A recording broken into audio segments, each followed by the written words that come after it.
जय जय प्रभु यीशु की, जय जय प्रभु यीशु की। हमको बचाने आया जगत में, उसकी स्तुति करो। हालेलुया, ओ होसाना, ला ला ला ला ला ला। हालेलुया, आमीन। खुदी धारा बहती सुई से, जिसमें धूल समा, धो लो तुम भी अपने हृदय को, जिसमें रहे नादा। खुदी धारा बहती सुई से, जिसमें धूल समा, धो लो तुम भी अपने हृदय को, जिसमें रहे नादा। जय जय प्रभु यीशु की, जय जय प्रभु यीशु की। हमको बचाने आया जगत में, उसकी स्तुति करो। हालेलुया, ओ होसाना, ला ला ला ला ला ला। हालेलुया, आमीन। ध्वनि करो तुम आज प्रभु को, प्रेम की मेहंदी का, उसको बना लो केवल हारा, नया लगा लो पार। ग्रहण करो तुम आज प्रभु को, प्रेम की मेहंदी का, उसको बना लो केवल हारा, नया लगा लो पार। जय जय प्रभु यीशु की, जय जय प्रभु यीशु की। हमको बचाने आया जगत में, उसकी स्तुति करो। हालेलुया, ओ होसाना, ला ला ला ला ला ला। हालेलुया, आमीन। वापस आता मेरा प्रभु जी, ले जाएगा साथ।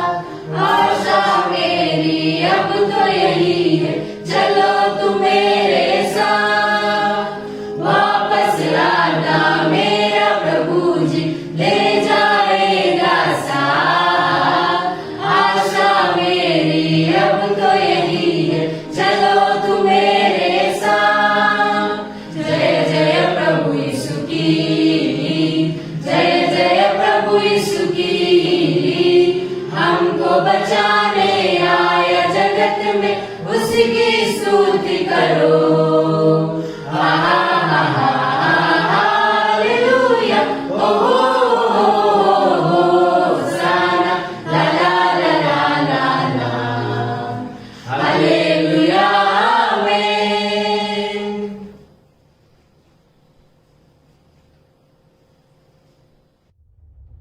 Grace Gospel TV, an interdenominational missions TV, in association with Grace Gospel Mission.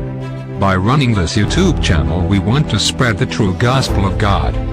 Like our Facebook page and YouTube channel, and watch our playlist of eternal forgiveness of sin.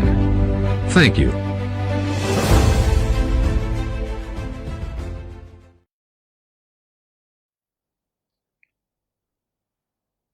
सबको जय मसीह।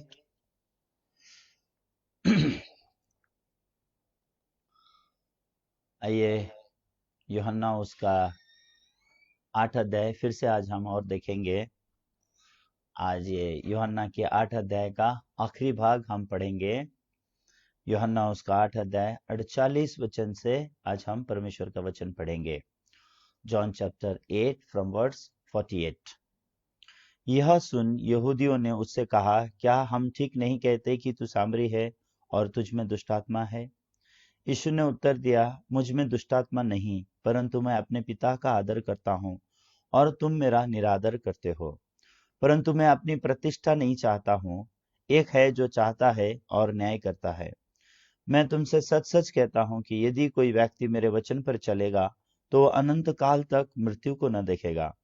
यहूदियों ने उससे कहा, अब हमने जान लिया है कि तुझ में दुष्टात्मा है।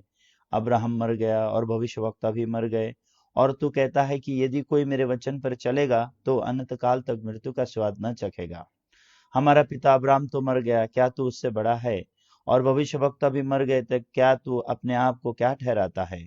यीशु ने उत्तर दिया, यदि मैं आप अपनी महिमा करूं तो मेरी महिमा कुछ नहीं, परंतु मेरी महिमा करने वाला मेरा पिता है, जिसे तुम कहते हो कि वो तुम्हारा परमेश्वर है। तुमने उसे नहीं जाना, परंतु मैं उसे जानता हूँ।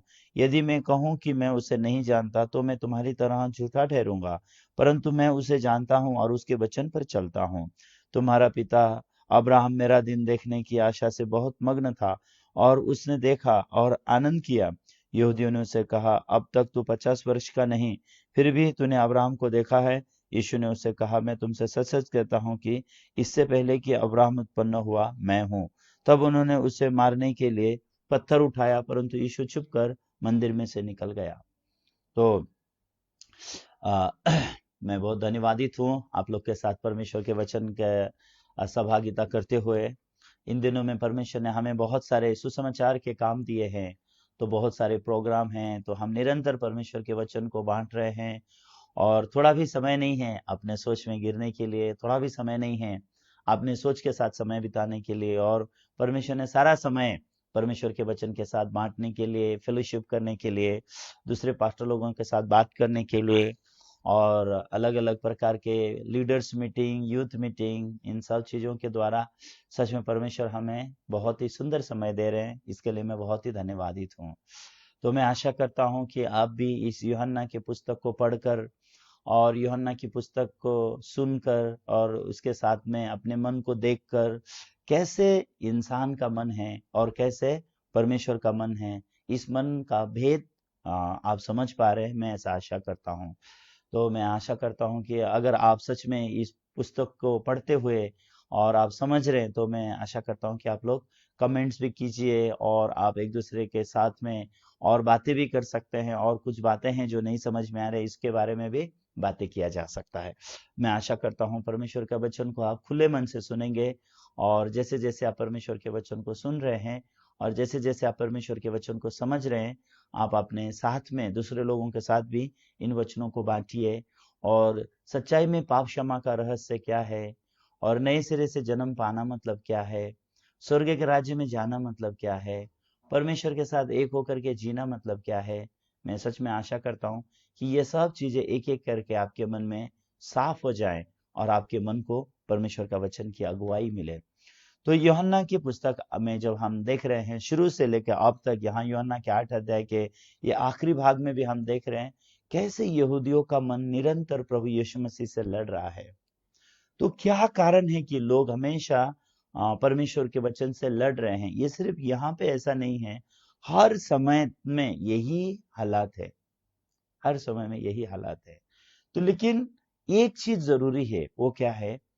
मेरा सोच परमेश्वर के वचन के साथ लड़ता है, और अंत में मेरे मन में मैं मेरे सोच पे ही विश्वास कर रहा हूं, या अंत में परमेश्वर का वचन मुझ में जीत रहा है और परमेश्वर के वचन की सच्चाई मेरे मन में प्रभुत्व करती है। उसके अनुसार वो इंसान का जीवन डाइवर्ट हो जाता है, वो इंसान का जीवन डिवाइड होता है, वो इंसान का जीवन क्या हो जाता है? अलग हो जाता है। उदाहरण के लिए यूहन्ना 3 अध्याय में निकोदेमुस ने भी यीशु से बातें की। निकोदेमुस के पास निकोदेमुस की सोच थी, यीशु ने उसको परमेश्वर का वचन एक एक करके बताया। लेकिन अंत में हम देखते हैं निकोदेमुस के मन में कौन प्रभुत्व किया? निकोदेमुस का अपना ही सोच ही उसके मन में प्रभुत्व किया गया। निकोदेमुस का सोच उसके मन से फेंका नहीं जा सका। इसके लिए हालांकि उसने प्रभु यीशु मसीह से सारे वचन तो सुन लिए, लेकिन वो वचन उसके मन में प्रभुत्व नहीं कर सका, वो वचन उसके मन में स्थापित नहीं हो सका। लेकिन सामरी स्त्री को अगर आप देखते हैं तो सामरी स्त्री भी प्रभु का वचन नहीं समझ सकती थी। प्रभु का वचन आत्मिक वचन था, वो उसके आत्मा के बारे में बता रहा था। यीशु जिस पानी के बारे में बोल रहा था, वो पानी के बारे में वो नहीं समझ पा रही थी। यीशु कुछ अलग पानी के बारे में बात कर रहा है, वो कुछ अलग पानी के बारे में बात कर रही है। वो सब चीजें हम लोग देख सकते हैं, लेकिन अंत में हम देखते हैं कि सामरी स्त्री के मन से उसके सोच फेंक दिए जाते हैं, और अंत में उसके मन में कौन स्थापित होता है? वो मसीही जिसका वो इंतजार कर रही थी। वो स्त्री कह रही है कि मसीही जो आने वाला वो आएगा और वो हमें सारी बातें बताएगा। तो मसीह आके सभी बातें हमको बताएगा। ये बातें सामरी स्त्री करती है और सामरी स्त्री बताती है। और अंत में जब यीशु ने कहा मैं वही हूं, तो उस समय में सामरी स्त्री क्या करती है? वो यीशु का वचन उसके मन में लास्ट में प्रभुत्व किया जाता है। तो उसी रीति से हाँ, आपके साथ भी वैसा ही है, मेरे साथ भी वैसा ही है। सिर्फ हमारे ही साथ नहीं, नोहा के समय में भी ऐसा ही था, नोहा के साथ में भी ऐसा ही था, मूसा के साथ में भी ऐसा ही था, दाऊद के साथ में भी ऐसा ही था। तो हमारे पास हमारा सोच होना ये गलत नहीं है। हमारा सोच और परमेश्वर का सोच अलग है, ये भी गलत नहीं है। हमारा सोच और परमेश्वर की सोच में फर्क है, ये भी गलत नहीं है। तो कहाँ प्रॉब्लम शुरू होता है? जब इंसान अपने सोच को परमेश्वर के वचन से ऊंचा मानता है। वो इंसान अपने मन में से अपने सोच का त्याग नहीं कर सकता। वो इंसान अपने सोच का त्याग करके वो इंसान परमेश्वर के वचन पर विश्वास नहीं करता। वो इंसान पापी का पापी ही रह जाता है। वो इंसान कभी पाप से छूट नहीं सकता और इस प्रकार का इंसान क्या होता है? वो नरक में चला जाता है। इस इंसान को नए सिरे से जन्म पाने का अनुभव नहीं मिलता, जैसे कि निकोदेमुस। हालांकि निकोदेमुस बाहर से बोलता है कि प्रभु यीशु मसीह को बोलता है कि तुम परमेश्वर की ओर से गुरु होकर के आए हो। प्रभु यीशु मसीह से बातें करता है बहुत अच्छी रीति से, प्रभु यीशु मसीह से मिलने के लिए भी जाता है, ऊपर से प्रभु यीशु मसीह का सम्मान भी करता है, लेकिन उसके मन में यीशु का वचन कभी भी प्रवेश नहीं कर सका। उसके मन में यीशु के वचन ने कभी जगह नहीं पा सका। तो आज इस संसार में बहुत सारे लोग हैं जो चर्च को जाते हैं, बाइबल पढ़ते हैं, दान देते हैं और बहुत बड़े बड़े अच्छे अच्छे काम करते हैं, लेकिन जब हम उनको प्रभु का वचन बताएंगे कि कैसे आप बिना मूल्य धर्मी ठहराए गए हो, कैसे प्रभु ने खुद क्रूस पर बलिदान होकर आपको पवित्र किया है, ऐसे वचन जब वो लोग सुनते हैं, जब ऐसे वचन जब वो बाइबल से देखते हैं, ऐसे वचन के साथ वो लोग सहमत होना नहीं चाहते, वो प्रभु का वचन ग्रहण नहीं करना चाहते हैं। ये लोग सब किसकी तरह है? उस निकोदेमुस की तरह है।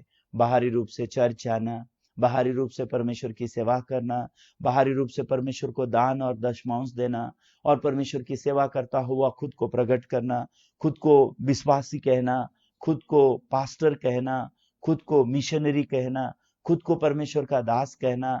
और जिस परमेश्वर का वो मुख से नाम लेते हैं, वो परमेश्वर क्या बोल रहा है, वो परमेश्वर का वचन उनके हृदय में जगह नहीं पाना। क्यों? क्योंकि लोगों के मन में शैतान ने ऐसा काम किया हुआ है। तो यूहन्ना के 8 अध्याय में पिछले भाग में हमने इन सब बारे में बात किया था। क्यों तुम्हारे मन में मेरा वचन जगह नहीं पाता? क्यों तुम मेरे वचन पर विश्वास नहीं करते? क्योंकि मैं तुम्हें मेरी बात नहीं बताता, मैं तुम्हें परमेश्वर का वचन बताता हूँ। जो वचन परमेश्वर ने मुझे बोला वो मैं तुमको बोलता हूँ। उस समय में बहुत सारे यहूदी लोग इस बात को समझ नहीं पा रहे थे। क्यों? क्योंकि यहूदियों का मन शैतान से जकड़ा हुआ था। जब लोगों का मन शैतान से जकड़ा होता है, जब लोगों के मन में शैतान का द्वारा दिया हुआ सोच उनके मन में राज करता है, प्रभु के वचन उनके मन में जगह नहीं पाता। क्यों? शैतान इंसान को एक सही सोच दे देता है।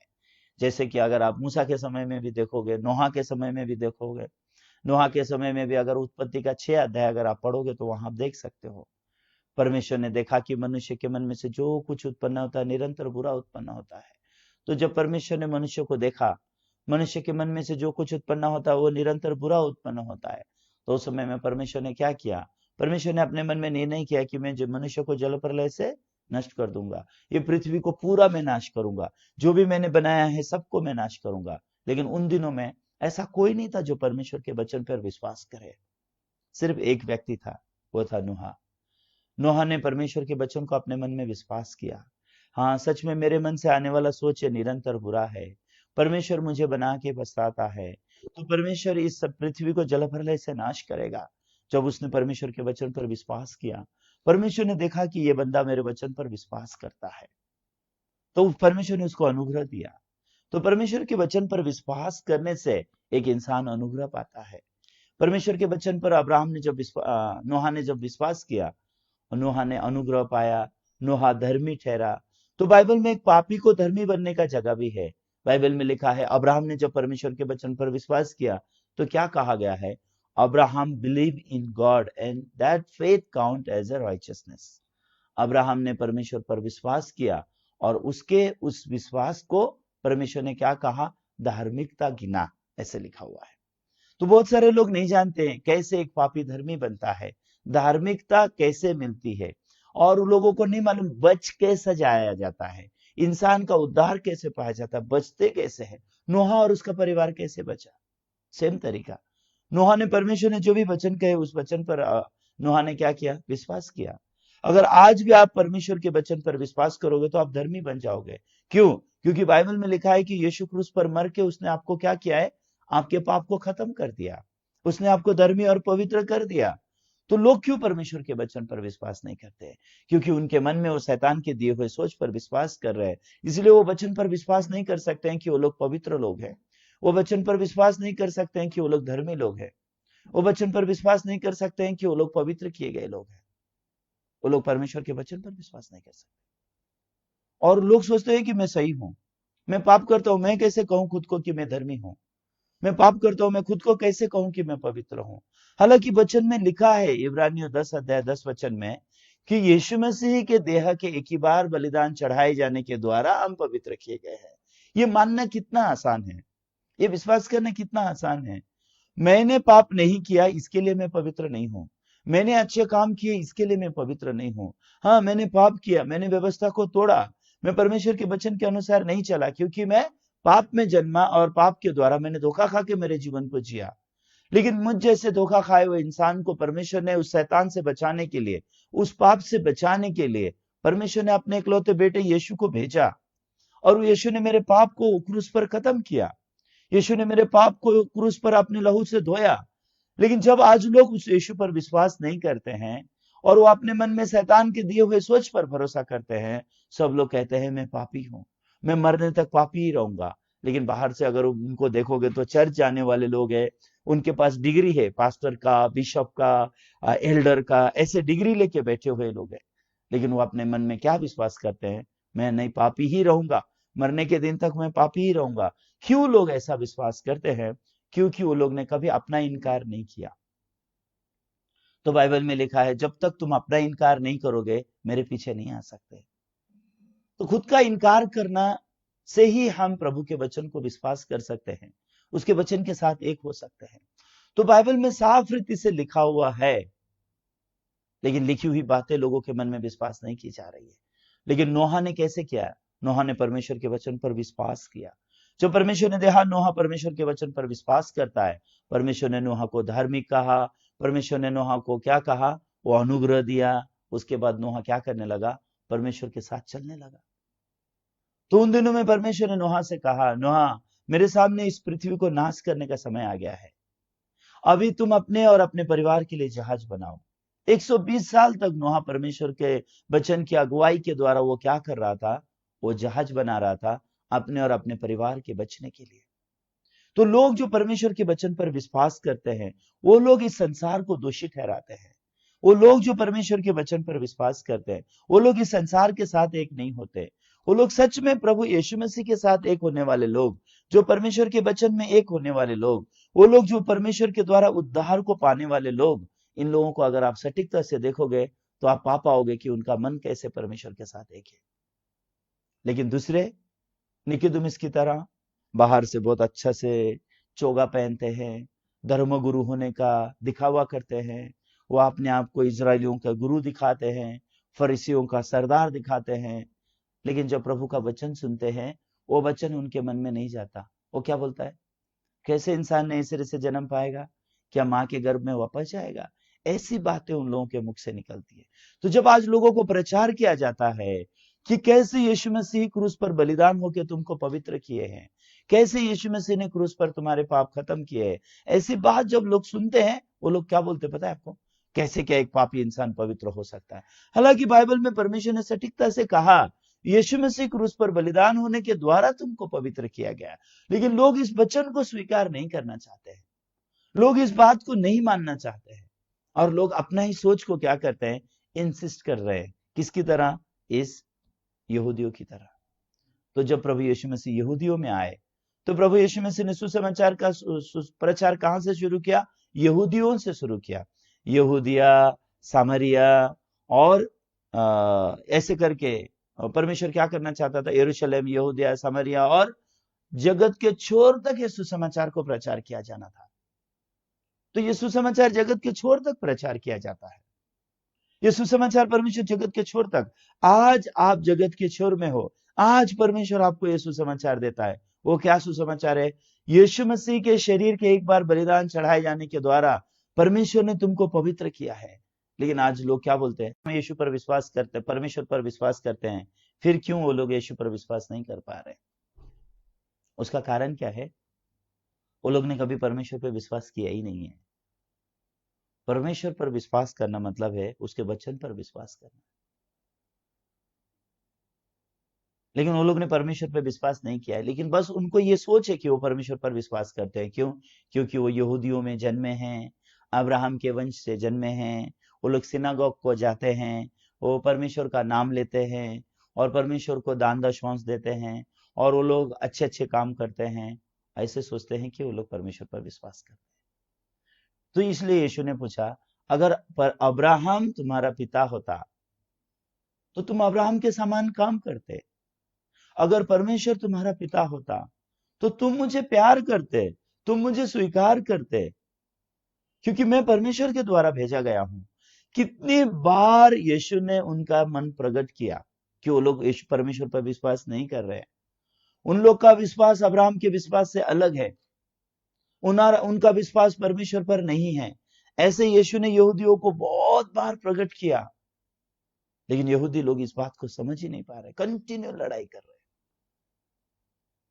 तो नोहा को जब पता चला कि उसने अपने सोच पर विश्वास किया, नोहा ने अपने सोच से फिर के परमेश्वर के वचन पर विश्वास किया। तो आज मेरा मेन टॉपिक क्या है, क्या बोलना चाहता हूं मैं? परमेश्वर का वचन जब तक आपके पास नहीं आएगा तब तक आप अपने ही सोच को विश्वास करोगे, और अपने सोच को विश्वास करके आप चर्च जाओगे, अपने सोच को विश्वास करके आप प्रार्थना करोगे, अपने सोच को विश्वास करके आप अपनी जिंदगी जियोगे। तब आप कौन रहोगे? आप पापी के पापी ही रहोगे। लेकिन जब आपको पापों से छुड़ाने वाला यीशु आपकी जिंदगी में आएगा, वो परमेश्वर का वचन लेके आएगा। और यीशु जब परमेश्वर का सुसमाचार लेकर के आएगा तो यीशु आपसे क्या कहेगा? मैंने क्रूस पर बलिदान होकर के तुमको पवित्र कर दिया, मैं क्रूस पर बलिदान होकर के मैंने तुमको धर्मी और पवित्र बना दिया है।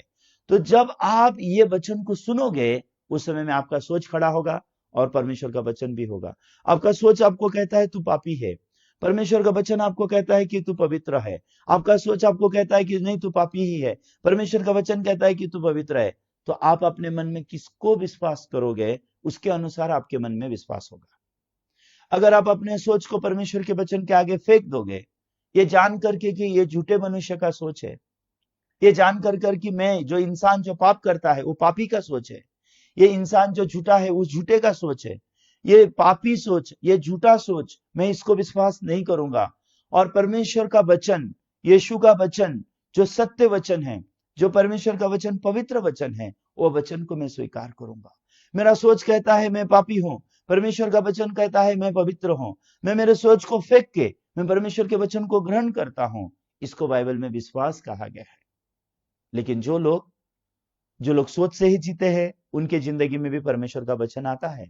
परमेश्वर का वचन आने के बाद भी परमेश्वर के वचन से टकराते हैं। परमेश्वर के वचन से टकराने के बाद अंत में वो किसको फेंक देते हैं? परमेश्वर के वचन को फेंक के वो अपने सोच को ही विश्वास करते हैं।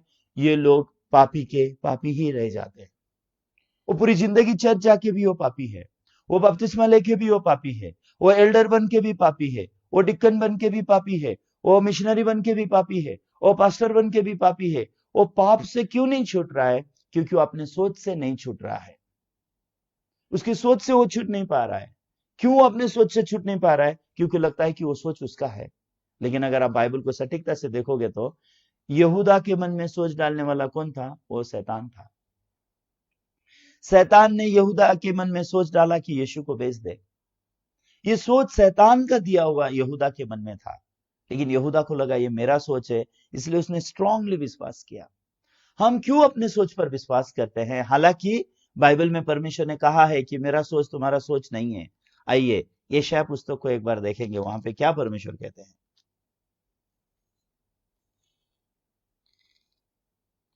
यशायाह 53 यशायाह उसका 53 अध्याय, माफ कीजिए यशायाह उसका 55 अध्याय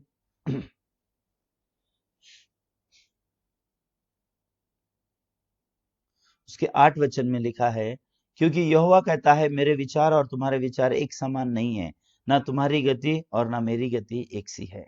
तो यहाँ पे साफ रीति से कहा है तुम्हारे सोच और मेरे सोच एक समान नहीं है। दूसरे शब्दों में तुम्हारा जो सोच है वो मेरा सोच नहीं है। तो इंसान जब तक अपने सोच को विश्वास करता है तब तक वो परमेश्वर के सोच ग्रहण नहीं कर सकता। परमेश्वर के सोच जान सकता है, परमेश्वर के सोच सुन सकता है, लेकिन परमेश्वर के सोच ग्रहण नहीं कर सकता। परमेश्वर के वचन सुन सकता है, परमेश्वर के वचन जान सकता है, लेकिन परमेश्वर के वचन को विश्वास नहीं कर सकता, क्योंकि उसके मन में इसको सोच को विश्वास किया गया है।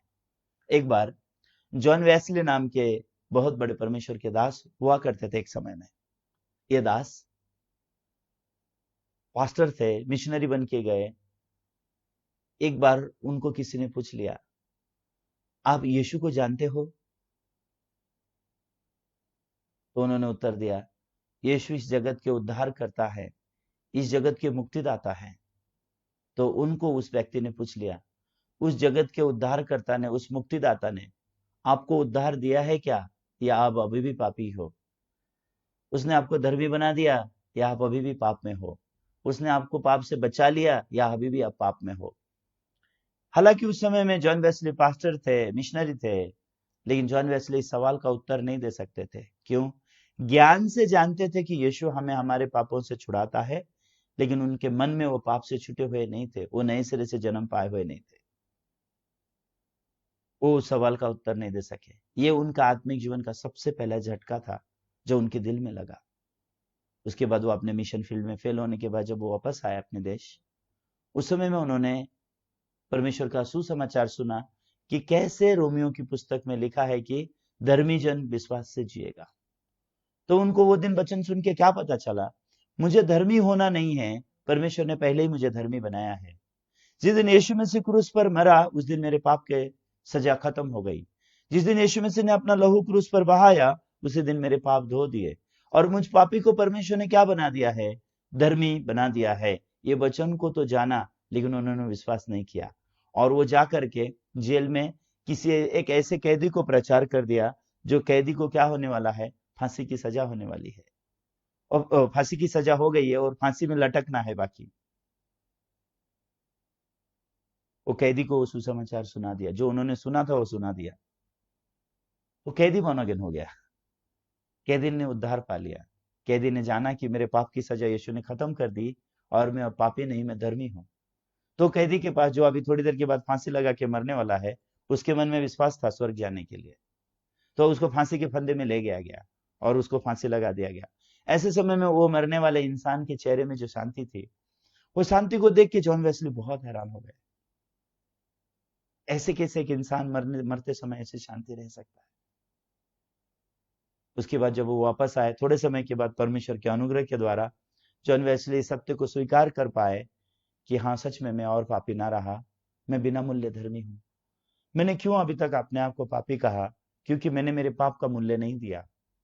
तो लोग क्या सोचते हैं कि उनके पाप का मूल्य देने के बाद ही वो लोग धर्मी बनेंगे, लेकिन हमारे पाप का मूल्य यीशु मसीह चुका चुके हैं। लोगों को ये बात सच में मालूम नहीं है। हमारे पाप का मूल्य दिया गया है, इसके लिए हम बिना मूल्य धर्मी हैं। इसलिए बाइबल में लिखा, धर्मी जन विश्वास से जिएगा। विश्वास करके हम जब यीशु मसीह के बलिदान पर विश्वास करते हैं कि यीशु ने हमको धर्मी बनाया, यही विश्वास से हम जीते हैं। लेकिन बहुत सारे लोगों को पता नहीं है धर्मी कैसे बना जाए, इसलिए वो सोचते हैं कि मैं चर्च जाऊंगा तो धर्मी बनूंगा, वो सोचते हैं कि मैं बाइबल पढ़ूंगा तो धर्मी बनूंगा, वो सोचते हैं कि मैं दान दूंगा तो धर्मी बनूंगा। इस तरीके से वो लोग सोचते हैं कि वो लोग स्वर्ग में जाएंगे। ये तरीका अपने आप में गलत है। हम परमेश्वर के वचन के द्वारा नया जन्म पाने की जरूरत है। परमेश्वर का वचन हमको कहता है कि तुम बिना मूल्य धर्मी हो परमेश्वर के अनुग्रह से। तो जब हम ग्रहण करते हैं वो विश्वास है। लेकिन बाइबल में जो लोग ने प्रभु यीशु से वचन तो सुना, लेकिन वो लोग ने वचन को ग्रहण नहीं किया, ये सब लोग प्रभु के विरोध में ही जा सके। तो ये यूहन्ना के 8 अध्याय में, यहाँ में अगर आप देखेंगे 48 वचन में, जब ये यहूदी लोग यीशु से बातें कर रहे हैं, कैसे बातें कर रहे हैं? यह सुन यहूदियों ने उससे कहा, क्या हम ठीक नहीं कहते कि तू सामरी और तुझ में दुष्ट आत्मा है? तो वो लोग यीशु को कह रहे हैं कि तुझ में दुष्ट आत्मा है। क्यों वो लोग यीशु को कह रहे हैं कि तुझ में दुष्ट आत्मा है? क्योंकि यीशु ऐसी बातें बोल रहे हैं जो वो समझ नहीं सकते। यीशु ऐसी बातें बोल रहे हैं जो वो लोग समझ नहीं सकते हैं, तो वो लोग यीशु को कह रहे हैं कि तुझ में दुष्ट आत्मा है। वो ये नहीं समझ सकते हैं कि उनमें दुष्ट आत्मा है। वो ये नहीं समझ सके कैसे वो शैतान से धोखा खा रहे हैं। वो लोग नहीं समझ सकते कि कैसे शैतान उनको नरक में लेके जा रहा है।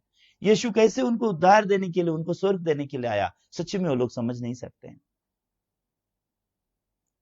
तो यीशु ने क्या उत्तर दिया? यीशु ने उत्तर दिया, मुझ में दुष्ट आत्मा नहीं, परंतु मैं अपने पिता का आदर करता हूं और तुम मेरा निरादर करते हो। तो ये लोग तो यीशु का आदर करते हैं, ऐसा दिखता है। यीशु का निरादर मतलब क्या है? यीशु ने कैसे पिता का आदर किया? यीशु ने पिता का आदर किया क्योंकि यीशु ने पिता की इच्छा को पूरा किया। यीशु ने पिता के वचन को विश्वास किया। यीशु ने पिता के वचन को ग्रहण किया। तुम मेरा निरादर करते हो, इसका मतलब क्या? तुम मेरा वचन नहीं सुनते, तुम मेरे वचन पर विश्वास नहीं करते। आज बहुत सारे लोग यीशु का निरादर करते हैं, लेकिन मुझसे तो वो प्रभु प्रभु कहते हैं, लेकिन अपने मन में विश्वास रखते हैं वो लोग पापी हैं। ये यीशु का निरादर है, ये यीशु का आदर नहीं है, ये यीशु के बलिदान का आदर नहीं है, ये यीशु के प्यार का आदर नहीं है। यीशु ने हमसे प्यार किया, यीशु हमारे पाप को उठा के क्रूस पर मर गया, उसके क्रूस पर से बहाए हुए लहू से उसने हमारे पाप धो दिए। जब हम कहते हैं हम पापी हैं, हे प्रभु हमारे पाप क्षमा करो, ये यीशु का आदर नहीं है, यीशु का निरादर है। लेकिन लोग नहीं समझते, वो लोग यीशु का निरादर कर रहे हैं। 50 वचन, परंतु मैं अपनी प्रतिष्ठा नहीं चाहता, हाँ एक है जो चाहता है और न्याय करता है। मैं तुमसे सच सच कहता हूं कि यदि कोई व्यक्ति मेरे वचन पर चलेगा तो अनंत काल तक मृत्यु को न देखेगा। तो यीशु ने मेरे वचन पर विश्वास करने वाला, मेरे वचन पर चलने वाला, वो नाश न होगा, वो अनंत काल तक मृत्यु को नहीं देखेगा।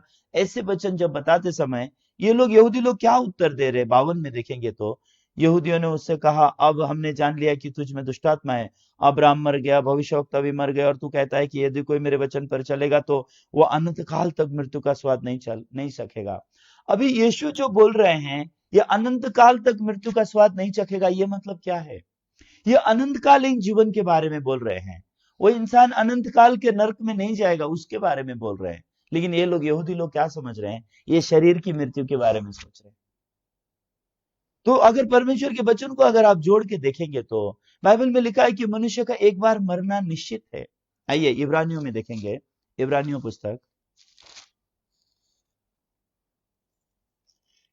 इब्रानियों उसका 9 अध्याय उसके 27 वचन में, और जैसे मनुष्यों के लिए एक बार मरना और उसके बाद उसका न्याय होना नियुक्त है। तो यहां पे लिखा है कि मनुष्य का एक बार मरना, उसके बाद उसका न्याय होना नियुक्त है। तो मनुष्य का एक बार मरना मतलब क्या है? हम लोग ये शरीर से मरेंगे, एक दिन ये शरीर और आत्मा अलग अलग होगा, लेकिन उसके बाद वो इंसान का न्याय होगा। वो न्याय क्या है? अगर उसके पास पाप है तो वो नरक में जाएगा। अगर उसने पाप से उद्धार पाया है, अगर उसने यीशु मसीह के बलिदान पर विश्वास किया है, उसने अगर पापों की क्षमा पर विश्वास किया है, तो वो इंसान अनंत जीवन पाएगा। लेकिन लोग इस प्रकार की बातों को ना जान के सिर्फ वो लोग यीशु से क्या कर रहे हैं? एक झगड़ने का, एक लड़ने का वो लोग कारण बना रहे हैं। तो यहाँ पे अगर आप देखेंगे तो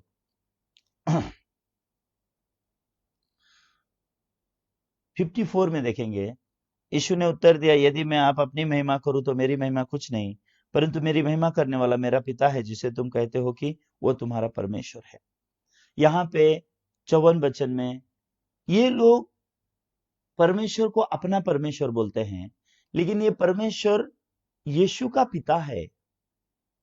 लेकिन वो लोग परमेश्वर पे विश्वास करते हैं ऐसा बोल के वो परमेश्वर के पुत्र पर विश्वास नहीं कर रहे, ये बात वो लोग जान नहीं सकते। 55, तुमने तो उसे नहीं जाना, परंतु मैं उसे जानता हूं। यदि मैं कहूं कि उसे नहीं जानता तो मैं तुम्हारी तरह झूठा ठहरूंगा, परंतु मैं उसे जानता हूं और उसके वचन पर चलता हूं। तो यीशु यहाँ परमेश्वर को जानने के बारे में लिखता है। मनुष्य परमेश्वर को नहीं जानते, यीशु परमेश्वर को जानता है और यीशु परमेश्वर के वचन पे चलता है। अगर इंसान परमेश्वर को जान जाएगा तो वो परमेश्वर के वचन में चलेगा। अगर इंसान जानेगा कि परमेश्वर वचन है, इसके लिए ये बाइबल में यूहन्ना की पुस्तक में निरंतर वचन को स्थापित किया जा रहा है। अगर आप बोलते हो मैं परमेश्वर को जानता हूं, तो आपने जानना है कि परमेश्वर वचन है। और अगर आप कहते हो कि मैं परमेश्वर पर विश्वास करता हूं, तो आपने परमेश्वर के वचन पर विश्वास करना है। अगर आप कहते हो कि आप परमेश्वर के साथ चलते हो, तो उसके वचन पे चलना मतलब परमेश्वर के साथ चलने का मतलब होता है। 56, तुम्हारा पिता अब्राहम मेरे दिन देखने को आशा से बहुत मग्न था और उसने देखा और आनंद किया। यहूदियों ने उससे कहा, अब तक तू 50 वर्ष का नहीं, फिर भी तूने अब्राहम को देखा है। यीशु ने उससे कहा, मैं तुमसे सच सच कहता हूं कि इससे पहले अब्राहम उत्पन्न हुआ मैं हूं। तो पर यीशु यहाँ पे लोगों को समझा रहा है मैं कौन हूं। अब्राहम के जन्म लेने से पहले मैं हूं। लेकिन वो लोग यीशु को क्या किसके अनुसार देख रहे हैं? वो इस शरीर के अनुसार देख रहे हैं। यीशु को उस शरीर के अनुसार देखने की वजह से, यीशु को शरीर के अनुसार गिनने की वजह से वो लोग यीशु का कोई भी बात समझ नहीं पा रहे हैं। वो लोग निरंतर शरीर को बीच में लेके आ रहे हैं। जब यीशु ने मृत्यु की बात की, वो लोग अब्राहम के शरीर की मृत्यु के बारे में बात करते हैं। वो लोग ये नहीं देखते कि अब्राहम स्वर्ग में है। अगर ये अध्याय में आगे अगर आप देखेंगे तो आप पा पाएंगे बाइबल में अब्राहम कैसे स्वर्ग में है, कैसे अब्राहम स्वर्ग में से बातें कर रहा है। स्वर्ग की बातें सटीकता से लिखी गई है। अब्राहम नहीं मरा।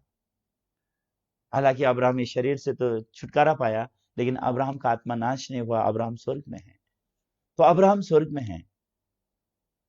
तो उसी रीति से अब्राहम की तरह जो लोग उद्धार पाएंगे, जिनका विश्वास अब्राहम की तरह होगा, वो लोग नहीं मरेंगे। यीशु उस बात को यहाँ पे समझाने की कोशिश कर रहे हैं, क्योंकि वो लोग अपने आप को अब्राहम की संतान तो कह रहे हैं, लेकिन उनके पास अनंत जीवन नहीं है। आज बहुत सारे लोग अपने आप को मसीह तो बोलते हैं, लेकिन उनके पास अनंत जीवन नहीं है। अनंत जीवन होने के बदले उनके पास क्या है? उनके पास पाप है। तो पाप उनको कहां लेके जाएगा? अनंत मृत्यु में लेके जाएगा। वो अनंत मृत्यु की बात कर रहे हैं। तो यीशु मसीह इस यहूदियों को समझाने की कोशिश कर रहे हैं। यहाँ पे यीशु मसीह यहूदियों को समझा रहे हैं कि अब्राहम ने कैसे मेरे दिन को देखा, कैसे अब्राहम मेरे साथ मग्न हुआ, इससे पहले अब्राहम उत्पन्न हुआ मैं हूं। तो पर यीशु मसीह उसको समझा रहे हैं, जिसको तुम परमेश्वर कह रहे हो वो मेरा पिता है। यीशु मसीह कह रहे हैं उनको। लेकिन दुख की बात क्या है? उनके मन में यीशु के एक भी वचन को जगह नहीं मिला। तब उन्होंने उसे मार डालने के लिए पत्थर उठाए, परंतु यीशु छुपकर मंदिर से निकल गया। अंत में लोग ने क्या किया? यीशु को मारने के लिए पत्थर उठाया। तो हम लोग यहां देख सकते हैं कि कैसे लोगों का मन बहता है। आज हमारे साथ भी ऐसा ही है। आज हम लोग सब कुछ करते हैं इन यहूदियों की तरह। चर्च जाने में डिलीजेंट है लोग, उपवास करने में डिलीजेंट है लोग, प्रार्थना करने में डिलीजेंट है लोग, सब कुछ ईमानदारी से करते हैं। प्रचार भी अगर आप देखोगे तो पूरा फेसबुक अगर आप देखोगे तो ज्यादा से ज्यादा लोग बाइबल पकड़ के प्रचार को कर रहे हैं। बहुत सारे लोग बाइबल की बातें कर रहे हैं। अगर आप फेसबुक खोलोगे तो 90% प्रीचिंग आता है, 90% प्रीचिंग आता है। लेकिन इस 90% के प्रीचिंग में किस इंसान ने नए सिरे से जन्म पाया है? कौन सा इंसान सच में पाप से उद्धार पाया है? कौन है जो सच में स्वर्ग का राज्य है जिसके पास? कौन है जिसने पापों से मुक्ति पाके नए सिरे से जन्म पाके जिसके पास स्वर्ग का जीवन है? कौन है जो स्वर्ग के जीवन का प्रचार कर रहा है? कौन है जो पाप क्षमा का संदेश प्रचार कर रहा है? कौन है जो नए सिरे से जन्म और पापों की क्षमा का रहस्य लोगों को बता रहा है? कौन है जो लोगों को उद्धार की कथा बता रहा है? ये बहुत जरूरी बात है। ये आपको जानने की जरूरत है। ये आपको सोचने की जरूरत है। मैं सच में मैं चर्च जा रहा हूं, या मैंने प्रभु के वचन के द्वारा नया जन्म पाया है? मैंने आदम के बीच से पापी की तरह मैंने जन्म पाया। मैं मां के गर्भ से पापी और मृत्यु ही जन्मा। तो मैंने प्रभु यीशु मसीह को पाके, मैंने प्रभु यीशु मसीह को मिलके, क्या मैंने धर्मी और पवित्र होने के विश्वास को पाया? क्या मैंने सच में नए सिरे से जन्म पाया है, या मैं अभी भी पापी हूं? अगर आप अभी भी पापी हैं, तो आपके मन में यीशु मसीह का जन्म नहीं हुआ। आपने यीशु मसीह के सुसमाचार को आज ग्रहण करने की जरूरत है। आज इस बात को जानने की जरूरत है कि परमेश्वर जिसने आपसे प्रेम किया, उसने अपना इकलौता पुत्र आपको दे दिया, और उस पुत्र ने आपके पाप क्रूस पर खत्म कर दिए, और आपने लहू से क्या कर दिया? उसने आपको धो दिया, धर्मी बना दिया, पवित्र बना दिया। ये वचन आपके मन में ग्रहण करने की जरूरत है।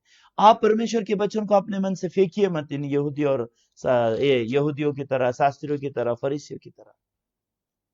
तो अगर आप रोमियो उसके 3 अध्याय को देखते हैं, वहां पे सटीक फर्क लिखा हुआ है। रोमियो उसका 3 अध्याय 23 और 24 वचन जब हम देखते हैं, इसलिए कि सबने पाप किया है और परमेश्वर की महिमा से रहित है। तो 23 वचन में लिखा है, आपने क्या किया है, मैंने क्या किया है, सबने क्या किया है। 23 वचन में लिखा है, सबने पाप किया है और परमेश्वर की महिमा से रहित है। ये हम मनुष्य की दशा है। ऐसे हम मनुष्य के लिए परमेश्वर ने किसको भेजा? यीशु को भेजा। ये यहूदी लोग पापी है, ये यहूदी लोग स्वर्ग में नहीं जा सकते, लेकिन परमेश्वर ने यहूदियों के बीच में पहले यीशु को भेजा। अगर ये यहूदी लोग यीशु को स्वीकार करते, ये शास्त्री और फरीसी लोग यीशु को स्वीकार करते, अगर यीशु के वचन को ग्रहण करते, ये सब लोग नए सिरे से जन्म पा सकते थे, ये सब पाप से छूट सकते थे, शैतान से छूट सकते थे और ये स्वर्ग के राज्य में जा सकते थे। आज हमारे लिए भी ऐसा ही है। हाँ, ये सही है, हमने पाप किया, क्योंकि लिखा है सबने पाप किया, सब परमेश्वर की महिमा से रहित है। लेकिन अगर आप 24 वचन में देखेंगे तो क्या लिखा हुआ है? 24 में लिखा है, परंतु उसके अनुग्रह से उस छुटकारे के द्वारा जो मसीह यीशु में है वो संत में धर्मी ठहराए जाते हैं। परंतु उसके अनुग्रह के द्वारा, किसने अनुग्रह किया? परमेश्वर ने हम पापियों पर अनुग्रह किया। परमेश्वर ने हम पापियों पर अनुग्रह करके क्या किया? यीशु को हमारे पाप का कीमत चुकाने के लिए भेज दिया। इसके लिए ऐसा लिखा है कि उस अनुग्रह से, उस छुटकारे के द्वारा जो मसीह यीशु में है, परमेश्वर का अनुग्रह आया और यीशु मसीह ने हमारा छुटकारा किया। तो हमारा छुटकारा जो मसीह यीशु में है वो क्या है? वो हमारे पाप को अपने ऊपर लेकर के वो क्रूस पर बलिदान हुआ और उसके क्रूस पर से बहाए हुए लहू के द्वारा हमारे पाप धो दिए गए, हमको धर्मी बनाया गया। ये यीशु मसीह के अंदर का छुटकारा है। तो बाइबल में क्या लिखा है 24 वचन में? आप देखिए, आज तक आपने 23 वचन को विश्वास किया, आज तक आप 23 वचन में रहे, आज आपका मन 24 वचन में शिफ्ट होने की जरूरत है। हाँ, ये सही है, हमने पाप किया। हाँ, ये सही है, मैं परमेश्वर के अनुग्रह से रहित हुआ। लेकिन आप परमेश्वर मुझे क्या कर रहे हैं? अनुग्रह दे रहे। कहां जाने के लिए? वचन 24 को विश्वास करने के लिए। तो वचन 24 में किसके बारे में लिखा है? परंतु उसके अनुग्रह से, उस छुटकारे के द्वारा जो मसीह यीशु में है, संत में धर्मी ठहराए जाते हैं। ये जो छुटकारा मसीह यीशु में है, मसीह यीशु के छुटकारे के द्वारा हम लोग मुफ्त में धर्मी हो गए, संत में धर्मी ठहराए गए। जो लोग परमेश्वर के वचन को अपने मन में ग्रहण करेंगे, जो ये प्रभु यीशु मसीह के बलिदान को, ये परमेश्वर के अनुग्रह को, ये यीशु के छुटकारे को जो लोग महत्व देते हैं, जो लोग इसका मीनिंग मानते हैं, वो लोग अपने सोच को फेंक के वो प्रभु का वचन स्वीकार करेंगे। प्रभु, मैंने पाप किया, मैं परमेश्वर की महिमा से रहित हुआ, ये सही है, लेकिन ऐसे पाप किए हुए इंसान पर, ऐसे परमेश्वर की महिमा से रहित इंसान पर आपने क्या किया? अनुग्रह किया, वचन 24 भेज दिया। ये वचन 24 सुसमाचार है। आपने मेरे ऊपर अनुग्रह किया और यीशु में छुटकारा कर दिया मेरे पाप का। यीशु के द्वारा मेरा पाप खत्म कर दिया, यीशु के द्वारा मेरा पाप धो दिया और मुझे बिना मूल्य धर्मी बना दिया, पवित्र बना दिया। ये है सुसमाचार जो यीशु मसीह यहूदियों को देना चाहते थे, लेकिन यहूदियों ने यीशु समाचार को स्वीकार नहीं किया। आज आप ये सुसमाचार को स्वीकार करेंगे क्या? ये सवाल है। आज सवाल ये है, परमेश्वर ने तो आपको बिना मूल्य धर्मी बना दिया, यीशु ने तो आपके पाप का छुटकारा कर दिया, यीशु ने आपके पाप का सजा मौत खत्म कर दिया, यीशु ने अपना लहू बहा के आपके पाप धो दिए, बिना मूल्य धर्मी बना दिया। अभी आपका काम क्या है? उसको ग्रहण करना। अगर आप अभी भी आपका मन में आपका ही सोच एग्जॉल्ट करोगे, अगर अभी भी आप अपने मन में आपके ही सोच को ऊंचा करोगे, तो आप कल भी यही कह सकते हो, हालांकि यीशु मेरे लिए मरा, हालांकि यीशु ने मेरे पाप का कीमत चुकाया, हालांकि यीशु में छुटकारा है, हालांकि यीशु मुझे बिना मूल्य धर्मी बनाया, ये सही है, ये सत्य है, लेकिन मैं तो पापी ही हूं। ऐसे विश्वास से जीने वाले लोग बहुत हैं, और ये विश्वास उनको कहां लेके जाएगा? नरक में लेके जाएगा। क्योंकि जिसके पास विश्वास है मैं पापी हूं, वो नरक में ही जाएगा। क्यों उसके पास विश्वास है मैं पापी हूं? क्योंकि वो परमेश्वर के एकलौते पुत्र पर विश्वास नहीं करता, जो परमेश्वर का एकलौता पुत्र उसके उद्धार के लिए आया, उसको उसके पापों से छुड़ाने के लिए आया। यीशु हमारे उद्धार कर दिया, यीशु हमें हमारे पापों से छुड़ा दिया, और यीशु ने हमें सुसमाचार भेजा है। वो ये सुसमाचार वचन 24 है। हम पापियों पर परमेश्वर ने अनुग्रह किया, उस अनुग्रह के द्वारा यीशु में छुटकारा दे दिया, हमारे पाप की सजा मौत खत्म कर दी, क्रूस पर से बहाए हुए लहू से हमारे पाप धो दिए और हमको क्या कर दिया, बिना मूल्य धर्मी बना दिया। आमीन। मैं आशा करता हूँ ये यूहन्ना का पुस्तक आपके मन में परमेश्वर का वचन स्थापित करेगा। यूहन्ना का पुस्तक आपके मन में परमेश्वर के वचन को सबसे ऊंची जगह पे रखेगा और परमेश्वर का वचन जब आपके मन को राज करेगा, परमेश्वर के वचन के साथ द्वारा जब आप परमेश्वर से एक मन होंगे, मैं विश्वास करता हूँ आप परमेश्वर के अद्भुत अनुग्रह को पाएंगे और अद्भुत आशीष को पाएंगे। आमीन। तो आज इतना ही कहूंगा। आइए हम प्रार्थना करेंगे। हमारे पवित्र स्वर्गीय पिता, आपको धन्यवाद देते हैं। आज हम यूहन्ना की पुस्तक के 8 अध्याय को खत्म किए हैं। इस 8 अध्याय तक हम लोग देखते हैं कैसे आप निरंतर अपने वचन के बारे में बोल रहे हैं। पहले आपने कहा आदि में वचन था, वचन परमेश्वर था और वचन परमेश्वर के साथ था और वचन के द्वारा ही सब कुछ हुआ है, वचन के बिना कुछ भी नहीं हुआ है। ऐसे बात आपने हमें दिखाई और आपने हमें दिखाया कि वचन में जीवन था और वो जीवन मनुष्य की ज्योति थी, लेकिन मनुष्य ने इस वचन को ग्रहण नहीं किया। मनुष्य ने अंधकार को ही प्यार किया। ऐसा करके आपने अंत में हमें बताया कि वचन कैसे देहा बना और उसके बाद अपने वचन देहा बनने के बाद आपने बताया कि कैसे वो देहाधारी यीशु वो इस संसार में आया और उस यीशु को जो लोग ग्रहण करते हैं वो परमेश्वर के संतान होने का अधिकार प्राप्त करते हैं। जो उसको ग्रहण नहीं करते वो लोग दोषी ठहर चुके हैं। वो लोग जो उसके इकलौते पुत्र के नाम पर विश्वास नहीं करते हैं। क्यों आज लोग दोषी है, लोग आज क्यों पापी है? क्योंकि यीशु ने हालांकि उनका पाप क्षमा कर दिया, उनको धर्मी और पवित्र बना दिया, लेकिन लोग उस यीशु पर विश्वास नहीं करते। लेकिन प्रभु, हम आपको धन्यवाद देते हैं, आपने हमको अनुग्रह दिया यह विश्वास करने का। रोमियो उसका 3 अध्याय 24 वचन विश्वास करने का अनुग्रह दिया कि परमेश्वर के अनुग्रह के द्वारा हम पापियों पर परमेश्वर ने जो अनुग्रह किया, उस अनुग्रह के द्वारा यीशु मसीह में जो छुटकारा है, उस छुटकारे के द्वारा उसने हमको बिना मूल्य धर्मी बना दिया। परमेश्वर, आपको बहुत धन्यवाद इस सुसमाचार के लिए, धन्यवाद इस कलीसिया के लिए, परमेश्वर के दासों के लिए, जिनके द्वारा हम परमेश्वर के सत्य वचन को सुन सके, सत्य सुसमाचार को सुन सके।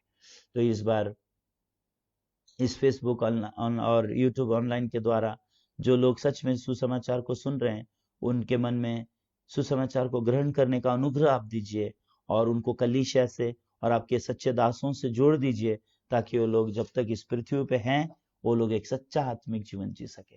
प्रभु, आप सभी हमारे ऑनलाइन परमेश्वर के वचन सुनने वाले सारे भाई बहनों को आप स्मरण कीजिए और उन्हें अनुग्रह दीजिए। और आपको बहुत धन्यवाद देते हैं प्रभु, आपने जो अनुग्रह आप हमको ये यूहन्ना की पुस्तक से दे रहे हैं और आपका वचन आप हमारे मन में स्थापित कर रहे हैं, इसलिए धन्यवाद देते हैं। सभी बातों को आपके हाथ में और दया में सौंप कर यीशु के पवित्र नाम से मैंने प्रार्थना किया, आमीन। धन्यवाद, सबको धन्यवाद। मैं आशा करता हूं कि आप लोग परमेश्वर के वचन को आप सुनकर आप ये वचन आप दूसरों के साथ भी शेयर कीजिए, ताकि दूसरे लोग भी, उनके पापों की क्षमा हो चुकी है, प्रभु ने उनको बिना मूल्य धर्मी ठहराया है, ये विश्वास उनके भी मन में जा सके, ताकि जब आप स्वर्ग में होंगे तो आपके साथ आप अपने लोगों को भी, अपने पहचान वालों को भी, अपने दोस्तों को भी, अपने परिवार को भी स्वर्ग में देख पाएंगे। बहुत बहुत धन्यवाद। जय मसीह। फिर मिलेंगे।